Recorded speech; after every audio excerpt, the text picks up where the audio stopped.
மதுரை மீனாட்சி அம்மன் கோயிலில் செப்டம்பர் 17ஆம் தேதி கும்பாபிஷேக விழா நடைபெற உள்ளதாக அறிவிப்பு வெளியிடப்பட்டிருக்கின்றது. மதுரை மீனாட்சி அம்மன் கோயிலில் செப்டம்பர் 17ஆம் தேதி கும்பாபிஷேக விழா நடைபெற உள்ளதாக அறிவிப்பு வெளியிடப்பட்டிருக்கின்றது. அந்த வகையில் மதுரை மீனாட்சி அம்மன் கோயிலில் செப்டம்பர் 17ஆம் தேதி காலை 7:40 மணி முதல் 8:10 மணிக்குள் கும்பாபிஷேகம் நடத்த திட்டமிட்டிருப்பதாகவும் தகவல் கிடைக்கப்பட்டிருக்கின்றது. இந்த கும்பாபிஷேக விழாவை முன்னிட்டு மாவட்ட ஆட்சியர் நிஷாந்த் கிருஷ்ணா தலைமையில் முன்னேற்பாடு பணிகள் குறித்த ஆலோசனை கூட்டம் என்பது நடைபெற்று வருகின்றது. கூடுதல் தகவல்களோடு இணைப்பில் இருக்கிறார் எமது செய்தியாளர் நாகேந்திரன். செப்டம்பர் மாதத்தில் மீனாட்சி அம்மன் கோயில் கும்பாபிஷேகம் நடைபெற இருக்கக்கூடிய வேளையில் இந்த ஆலோசனை கூட்டத்தில் யார் யாரெல்லாம் கலந்து கொண்டிருக்கின்றார்கள், என்னென்ன விவகாரங்கள் குறித்து ஆலோசிக்கப்பட்டு வருகின்றது, பதிவு பண்ணுங்க.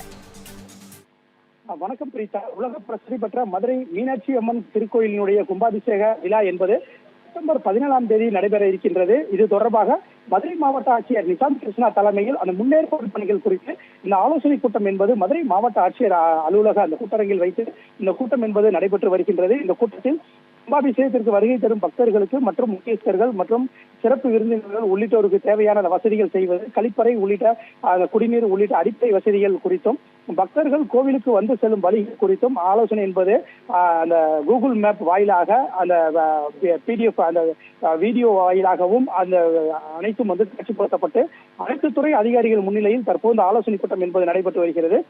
குறிப்பாக பார்த்தோம்னா இந்த ஆலோசனை கூட்டத்தில் மதுரை மாநகராட்சி ஆணையர் கௌரவ்குமார், மதுரை மாநகர காவல் ஆணையர் ராஜேந்திரன், மதுரை மாவட்ட காவல் கண்காணிப்பாளர் தேவநாதன், மதுரை மாவட்ட வருவாய் கோட்டாட்சியர் வருவாய் அலுவலர் வந்து அன்பழகன், இந்து சமய அறநிலைத்துறையினுடைய மதுரை மீனாட்சி அம்மன் கோயிலுடைய இணை ஆணையராக இருக்கக்கூடிய செல்லத்துறை மற்றும் வருவாய்த்துறை அதிகாரிகள் மற்றும் போக்குவரத்துறை உள்ளிட்ட பல்வேறு துறை அதிகாரிகள் இந்த ஆலோசனை கூட்டத்தில் பங்கேற்றிருக்கிறார்கள். இந்த ஆலோசனை கூட்டத்தில் முக்கியத்துவம் வாய்ந்ததாக ஒரு தகவல் என்பது தற்போது உறுதி செய்யப்பட்டிருக்கிறது. அது என்னவென்று பார்த்தீங்கன்னா, உலக பிரசித்தி பெற்ற மதுரை மீனாட்சி திருக்கோயிலுடைய கும்பாபிஷேகம் வருகின்ற செப்டம்பர் 17ஆம் தேதி நடைபெறுவது உறுதி செய்யப்பட்டிருக்கிறது.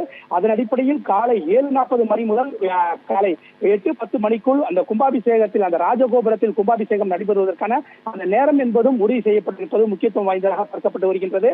மதுரை மீனாட்சி அம்மன் திருக்கோயிலுடைய அந்த கும்பாபிஷேகம் செப்டம்பர் 17ஆம் தேதி நடைபெறும் நிலையில் அந்த கும்பாபிஷேகத்தை முன்னிட்டு கும்பாபிஷேகத்தை காண்பதற்காக கோவிலுக்குள் வந்து 11,000 பேரை வந்து அனுமதிப்பதற்கான பல்வேறு அந்த ஏற்பாடுகள் என்பது செய்யப்பட்டிருப்பது தொடர்பாக மீனாட்சி அம்மன் கோயிலுடைய இணை ஆணையர் செல்லத்துறை வந்து இது தொடர்பான அந்த வீடியோ காட்சிகளை ஒளிப்பதிவு செய்து மாவட்ட ஆட்சியர் மற்றும் மாநகராட்சி ஆணையர், காவல்துறை ஆணையர் உள்ளிட்டோருக்கு வந்து அந்த காட்சிகள் வாயிலாக அதனை வந்து தெளிவுபடுத்தி வருகிறார். முக்கியஸ்தர்கள் மற்றும் சிறப்பு விருந்தினர்கள், அதே போன்று பக்தர்கள், பொதுமக்கள் என 11,000 பேரை வந்து உள்ளே அனுமதிக்க இருக்கிறார்கள். குறிப்பாக பார்த்தோம் என்றால் அம்மன் சன்னதி, சுவாமி சன்னதி, பொற்றாமரை குளம், அதே போன்று அந்த ஆயிரங்கால் மண்டபம் உள்ளிட்ட அந்த கோவிலுடைய வளாகத்தில் இருக்கக்கூடிய முக்கியமான அந்த பிரகாரங்களில் பக்தர்கள் மற்றும் முக்கியஸ்தர்கள் மேலே வந்து அவர்கள் இருப்பதற்கு தேவையான அந்த வசதிகள் என்பது எந்தெந்த வழியாக யார் யார் வர வேண்டும், கிழக்கு கோபுரம் வழியாக வந்து எந்த வழியாக செல்ல வேண்டும், அதே போன்று மேற்கு கோபுரம் வழியாக வந்து சுவாமி சன்னதி செல்வது, அதே போன்று தெற்கு கோபுரம் வழியாக வந்து அம்மன் சன்னதி செல்வது உள்ளிட்ட பல்வேறு தேவையான வசதிகள் என்பதை மேற்கொள்ளப்பட்டு வருகின்றது. மேலும் வரக்கூடிய பக்தர்களுக்கு எந்த விதமான இடையூறும் இல்லாத வகையில் அவர்களுக்கு தேவையான வசதிகள் செய்வது தொடர்பாகவும் மதுரை மாநகர காவல் ஆணையர் ஆணையர் அவர்கள் தலைமையிலும் ஆலோசனை என்பது நடைபெற்று வருகிறது.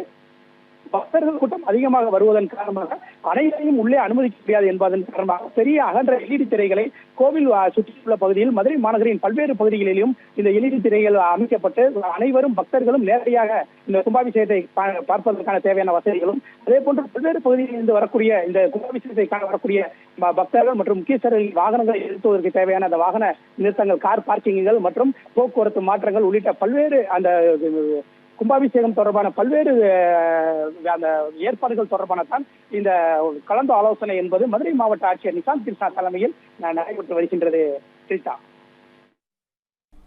விவரங்களுக்கு நன்றி நாகேந்திரன்.